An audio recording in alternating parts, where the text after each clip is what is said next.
Elbette ki Türkiye'de son 50 yılını yoğun bir şekilde meşgul eden ve Cumhuriyet'le beraber ayyuka çıkan Türkiye'deki Kürt sorunu bugün çözüm noktasına gelmiş olması hem biz emekçiler hem Türkiye halkları açısından bir umut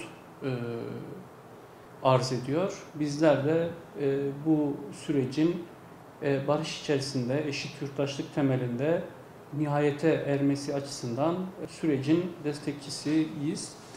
Tabii ki Kürtçenin, Kürt dilinin, ana dilinde eğitimin, ana dilinde kamusal hizmetlerin talep olarak ortaya çıkması ve bunun talep edilmesi sadece bir halkın, Türkiye'de işte sadece Kürtlerin böyle bir talebinin olduğunu da söylemek eksik olur. Ana dilinde eğitim, ana dilinde kamusal hak bütün dünyada halkların evrensel bir hak olarak ortada duruyor.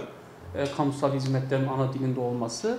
Bu noktada Kürtlerin de Türkiye'de yaşayan diğer halkların, Lazların, Çerkezlerin, Ermenilerin, Gürcülerin, evet sayamadığım birçok halkın ana dilinde eğitim ve ana dilinde kamusal hizmet hakkını talep etmeleri bir hak, evrensel bir hak ve olması gereken bir şey.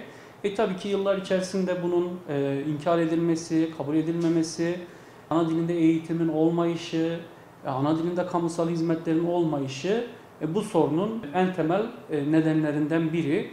Bugün çözüme yakın olduğumuz bir noktada bu hakkın en insani temelde evrensel bir hak olarak görülüp bir an önce hayata geçirilmesi bu süreci destekleyecek bir adım olarak duruyor.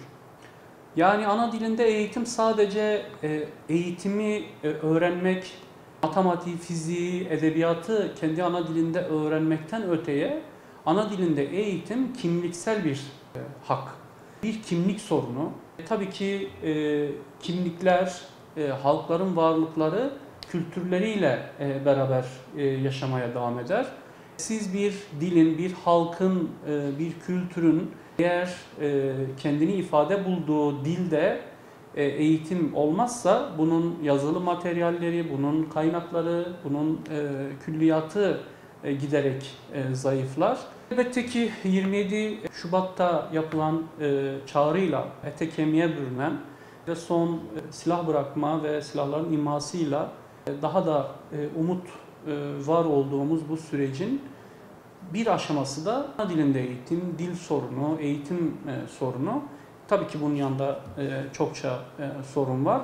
Ama en önemli sorunlarından biri, bu sorunu büyüten nedenlerden biri de ana dilinde eğitim ve eğitim, kamusal hizmet talebi olduğunu söyleyebiliriz.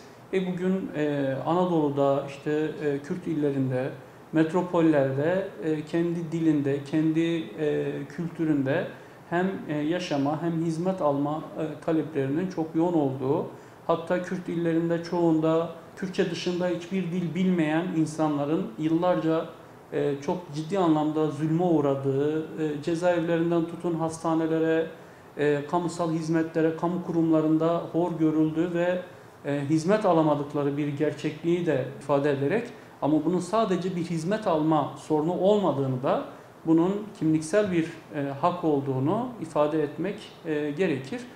Bu sürecin en önemli başlıklarından biridir.